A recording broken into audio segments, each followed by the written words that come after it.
the topic of today, and I'm very happy that we have Mukesh here as our guest. Mukesh is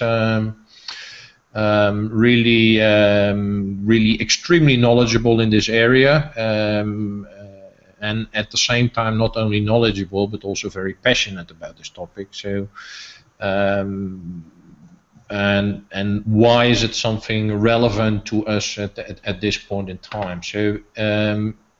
I really would like to start with asking, yeah, how do we experience right now climate change, Mukesh, or is it something which we only experience in certain parts of the world, or is it something which we experience somewhere else only, or can you give some examples of what is happening actually now with relate to climate change, Mukesh? Sure, thank you, Arnold. It's great to be here. First of all, my deep condolences to the victims of Paris, and it's like really very terrible tragedy that just happened last night. My love and courage to people who are there to help people there. So now the question that why climate change matter, what is going on, whether everyone is experiencing or not. It's a grave concern, climate change we are facing today, and all parts of the world more or less experiencing with different degrees because of the geographical locations, but nevertheless everyone is on the boat. It's on the same boat, I would say. And unfortunately, poor countries or developing countries who have less means to cope up with the impacts of climate change are suffering in a greater degree than the developed countries. It's not to say that developed countries would not bear the brunt, but they have means to cope up with. And when it comes to climate change, it gets very expensive, and you have to like adapt the situation. For instance, like Hurricane Sandy, scientists correlate the event and many other hurricanes with climate change. So yeah, at the same time, what is happening now? In addition to that, the drought in California, which so which is already, I think, for a couple of years, and they have this lack of water, and water is restricted and everything related to that. But at the same time, California, they call it, I think, the food basket of the Western world. So it is not only in countries like Philippines or Taiwan, where you had recently hurricanes or floods in Bangladesh and whatever. It's already starting to emerge in Western countries as well. Exactly, that's what I wanted to allude, that it's not only the poor countries who do not have means, but even richer countries, and later on they will find that even they do not have means to cope up, because like everyone needs natural resources, we cannot live without them. So definitely climate change is a global problem, has no boundary, and no matter where the emissions are coming, either from China or from US, everyone is affected by the impacts of climate change that we keep on hearing from the media and news channels. So why is this conference? Because this is, they call it COP21. COP stands for Conference of Parties.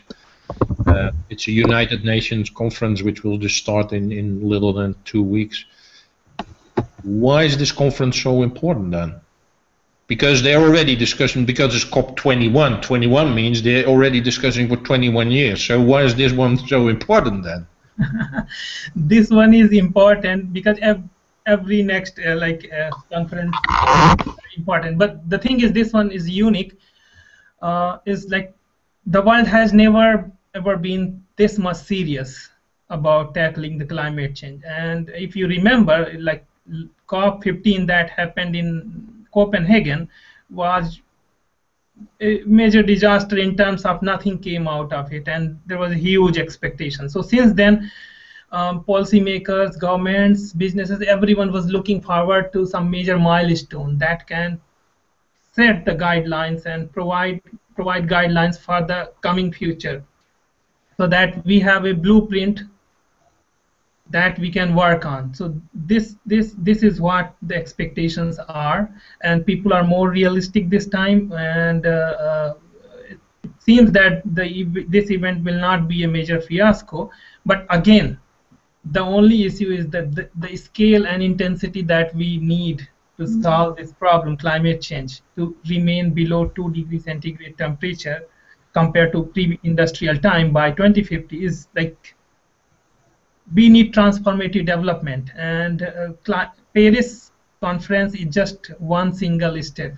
So, but it has to be right footing, so that we can keep on running on the right track, not being distracted, and that's why it is very important.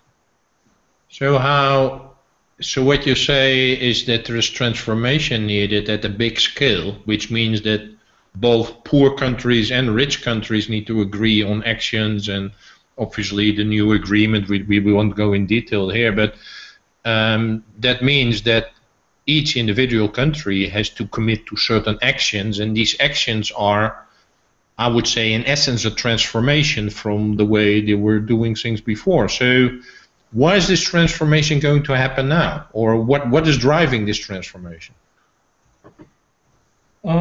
This transformation is very much, I would say that many years ago, a decade ago, the world was kind of divided into developing country, developed country, poor country. That dichotomy is becoming more blurred. So we are seeing that developing countries are also rising, their incomes are rising, and more so because, you know, people coming out of poverty and they want to enjoy the same abundance that people in developed countries have been enjoying. But that comes with a price, because what they first do is they start using fossil fuel based product, because that's what we can receive, it's cheap, right? So that's justifiable because they have nothing and they want to live a happy, good life. So they find their means to first tap on into fossil fuel based resources. And now emissions are increasing in developing countries, even in poorer countries, and developed countries also not doing sufficient with this on the scale and intensity that this problem needs to happen. The kind of contribution they have to make. So although we are seeing many major contributions from like countries tapping onto renewables and becoming more efficient, but I'm afraid that the scale and intensity is still lacking to meet the 2 degrees centigrade temperature limit. Yeah, and at the same time, isn't there what you see? People say that obviously a crucial role is not only for the government but also for these large corporations who seem to be even much more empowered than the governments are. So I'm talking about these huge multinational companies. But there have been recently quite a lot of articles where it's still proven that their sustainability efforts, or everything related to moving towards renewable energy, as you mentioned, that it looks like more that they are, it's kind of a lip service rather than that they're really taking action. What is needed for them to really embrace it? Like a few companies are there. Of course, I'm generalizing, but there are companies like I read yesterday. Well, the main companies are Unilever and Tesla, who are really committed to it. But most other companies still see it. Well, they call it, greenwashing, because they from the outside is like, yes, we find it important. Yes, we want to do all these things, but if you look at their daily practice, it's a different approach. So why are these big companies now, well, making that shift? Okay, so first of all, climate change is a problem that has no boundary, right? And we definitely need collaboration. So governments alone cannot do the job. It's like huge mammoth task that we cannot left alone to the governments. And that's why we need businesses, we need civil society, we need non-profit organizations. Everyone has to be on board. And businesses in particular are very important, because that's where the major emissions are coming up. And the interesting thing is that they do not have to wait, right? So businesses can make decisions in their board meetings, and bam, they can just immediately start implementing things. Unlikely governments, they have to, like, they have been meeting, as you mentioned, that this is COP21, and we've been meeting for 30 years, right? So that makes businesses something special, because they do not have to get signals from government. And why they aren't doing sufficient, and why only few businesses are doing, I think there's more and more realization from businesses that uh, working towards climate change and becoming more efficient, going towards this direction is making sense, because it's kind of providing, it's a strategic decision for them to get ahead from other businesses which are not doing the same. So it's kind of differentiating themselves and making it as like their brand image. So more and more, Okay. But yeah. let's now, so we talked about governments, we talked about big companies, but how does it impact you and me? So what do I notice except when I'm in the middle of a hurricane? I understand I have to leave my house and whatever. By the way, I experienced that myself many years ago when I was in the U.S. in Georgia, and that there was a hurricane coming, and it's a really strange experience, because all the shops they're putting wood in front of the windows and curtains outside, and everybody is packing batteries and water, and the shops are empty, and everybody tries to leave. So I had a small experience of that. But how does it impact us right now here? So yeah, we are with 5 participants. How does it impact us? It impacts all of us, and we all can contribute. I mean, I think this is uh, we are sometimes misled that what one person can do, and because we are humanity as together, and combined with a single individual, all contributions matter, and they add up. So and the change happens from the individual, right? So first the change happens within, and then it reflects outside. So I think that everyone has a role and responsibility in this, and that's why we think that we need to make more conscious decisions. Like, So can you name a couple of areas where will be the impact? Yeah, but for instance, yeah, especially young people who are starting to work or become part of the workforce, how does it impact them? okay, so with every big or minor decisions, you have to ask yourself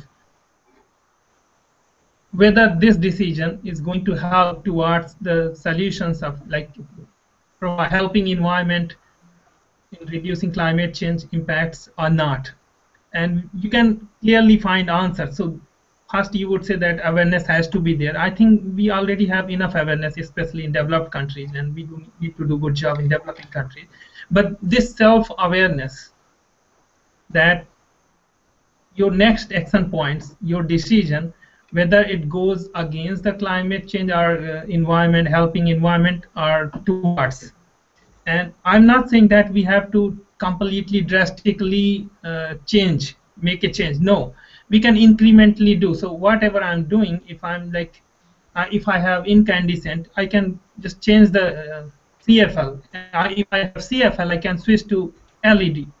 So those are small steps, and they add up on individual level and country level and so community level, society level, and then this way we start seeing the solution.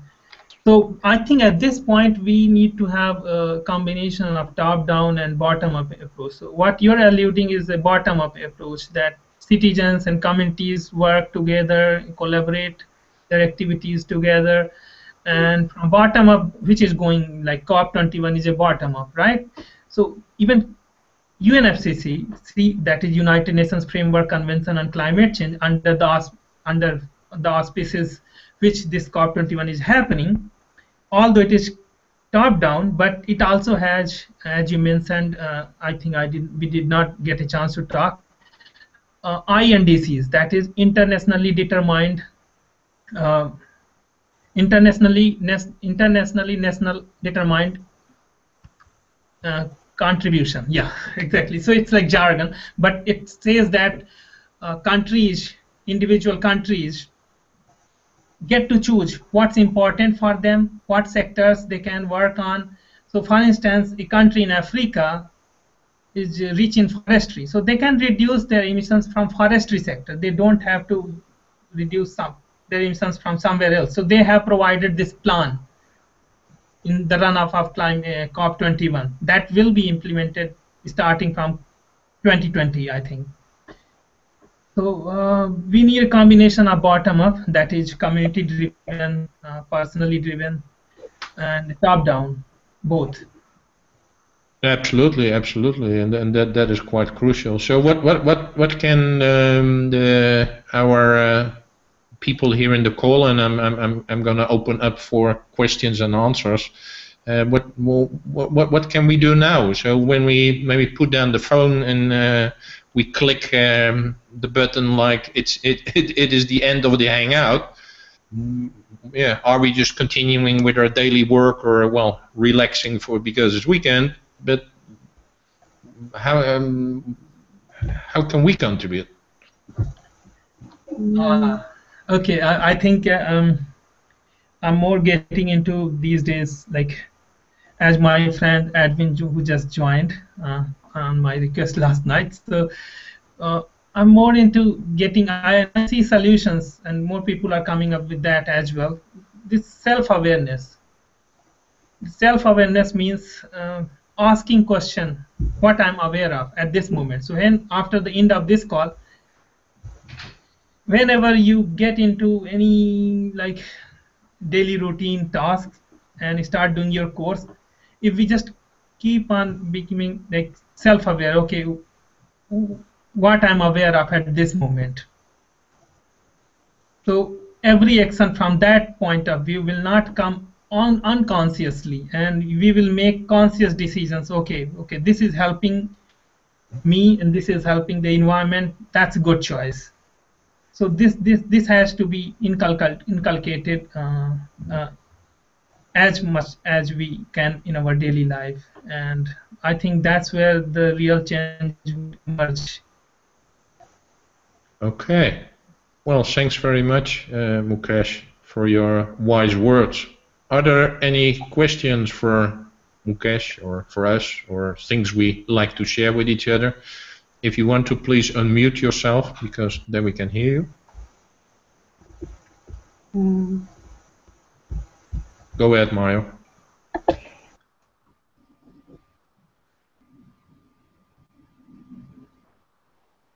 No, you now just muted yourself, Mario. Okay. Now you can hear me? Yeah. Yes, I've read an article, I think yesterday maybe, about a part of Senegal. It was a very fertile soil, but because of now it's becoming like a part of the desert, only sand. And there was a project of the government, a green project, to plant a lot of trees, but it will take about 10-15 years before the trees are big enough to use for the people, to sell it, etc. So young people were not willing or don't have the patience to wait for that, and they were still focusing on migration. So when these things are happening, yes, what can I do myself? It's this answer of self-awareness. I think it's very beautiful, because else you get a little bit disappointed when you read these articles. You know, you want to share the things we have in the world, but we have a certain economic system, etc., worldwide. That yes, in the West we have the most material things. So this self-awareness.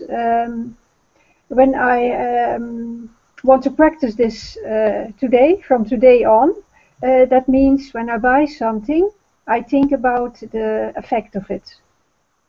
For instance, or when I use something, yes? It's like that when I make it very practical. Yeah. The impact of what you buy, what you use, what you do, everything is like, okay, what is the impact on? Yeah, so that is indeed a question which we can ask us, well, basically every minute of the day, I think. Yeah, because it's in our food. It's what you said. It's in the light. It's how we commute. It's how we how we use the heating. It's everything. Yeah, everything is around it. So it's indeed like if we really become self-aware, then it's like, oh, what I'm now doing, how does that impact, or how can I reduce that impact? Right. So yeah, we got choices. I mean, we got choices, and some of them are good for environment, some of them are not good, so good for. So when we have, like, we are living a, for instance, lifestyle which is very inefficient, and if we become self-aware and we decide to move on to switch to efficient ones, sometimes it might not be convenient, but it's getting more and more convenient as new businesses are coming, new business models are coming up. But what I've seen that we do not have to make like jump from like drastic changes, so we can take baby steps so that it's not shocking to us, and still keep on making progress. So as we find our new comfort zones, and we can keep on stretching our comfort zone a bit by bit, but that can only happen if we are aware about our feelings and aware about ourselves.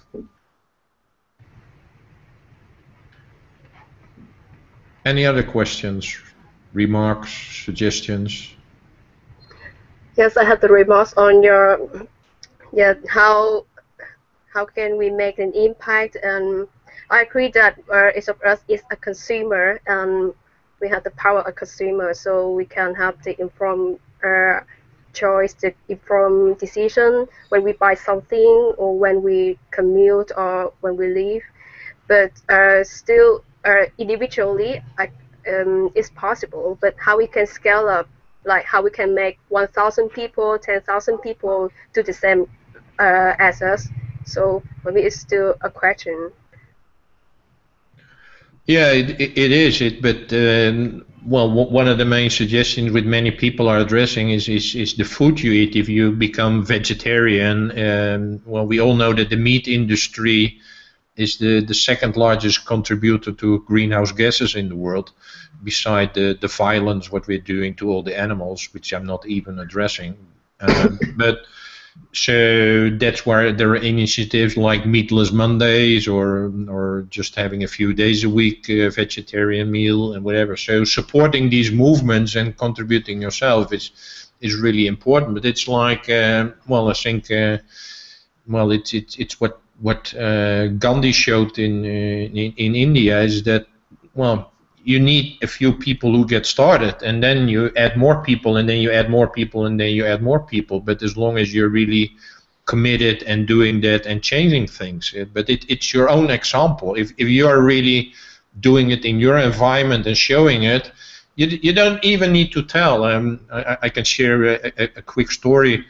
I'm vegetarian now for, I don't know, something like 12, 13 years, and now I'm vegan for the last year. But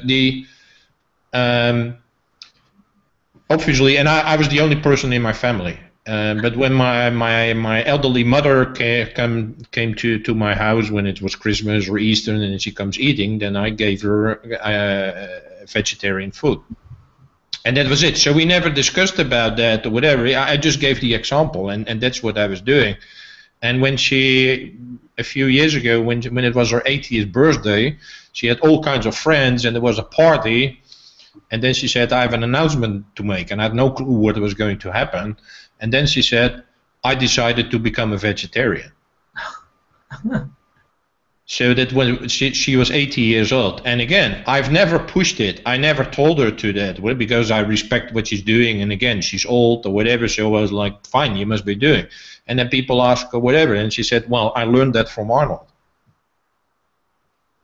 So again, we must not underestimate our example, and that is what Gandhi said. You have to be the change you want to see in the world. So just show and be and whatever, and but be really convinced. Yeah, if I would be a vegetarian just for one day a month, or just only in the weekends, whatever, it's not convincing. No, I made that decision totally. So that has an impact, and that in that way, like I said, it's either consciously or subconsciously you attract other people, and people start to think about it and say, maybe I should change a little bit. Yeah? Even without them, because nobody likes to be changed. Everybody likes that it's their own decision. You said it very nicely, Arnold. So I just wanted to add, like, it just take one person, just one person to connect with your his or herself, and if the shift, the transformation has complete, I mean, if you are convinced that what you are doing, why you are doing, then it's never a question that whether people would be affected or not. They have their own journeys, so with their own time they can get inspiration from your life or not. But this happens, and I have seen this happening even in my lifetimes from people. So it's really never a matter, and it's even not a question. So we should be concerned about connecting with ourselves first, and then stop thinking, because it's like, I think in our Adya meeting with Edwin, we've been discussing that this is the ego race. So this is something to give an excuse that, okay, people are not gonna change, so why do I change? It's kind of one of those excuses. So I think that this is not working that way, and first we become more selfish to connect with ourselves, I would say, and then things might or might not happen. That's not our job, but that happens. Change happens. Absolutely. Edwin, would you like to add something to the discussion? Hi, sorry for showing up late. I was just basically very curious what Mukesh would talk about, and I'm sorry I missed the first part. The email wasn't working properly to get the link. So it is good to hear you and see you. I was in the past very much involved in environmental issues, but nowadays it's just, I'm just, to be honest, I'm losing my interest a bit, so maybe this is a good way to catch up and get back into it, because of course it's a very important subject. I think my focus right now is mostly on the spiritual path, and from there on to see what I can give to others in that respect. And but this could be part of that path too. I don't know. Well, absolutely. Mario and myself are connected with a spiritual organization, and I'm part of a global service initiative which is around the environment, because we think it's extremely important to add to this discussion from a spiritual point of view, because it means that change, well, we call it bottom-up change, but maybe we should call it inside-out change, because it's like I need to change, and then the rest will change. But how do I change? How do I do that? How do I change my thoughts? How do I change my awareness, my consciousness? So that is really, really extremely important. So that is why we are also part of the COP meeting, where we are an observer, to help to switch that organizations from an outer focused dimension towards an inner focused dimension. So absolutely agree. Nice, good to hear. Yeah. Well, I assume you're in Holland, or not? No, I'm in Budapest, Hungary. Oh, you're also in Budapest. Oh, Dutch guy. Oh, all these Dutch guys in Budapest. Oh, it's terrible. Well, I want to add one comment on your questions. Go ahead. About how large corporates, how can make them doing business more responsibly. there is a law passed by the EU Commission recently. Under that law, the large companies in EU, the one with more than 500 people or 500 staff members, they have to do the report, the non-financial reporting. So it means they should do a sustainability report, not only about their profit, but also how they make an impact, how they affect the people, the society, and the environment. And that law will be in effect in 2 years. So I think it's really important. It's very crucial, and will give a huge change. So in that case, laws and regulations imposed from the government is really important for the large corporations to work more responsibly. So now it's not voluntary anymore. It's compulsory. It's mandatory. They have to follow the trend. Otherwise they will be left behind.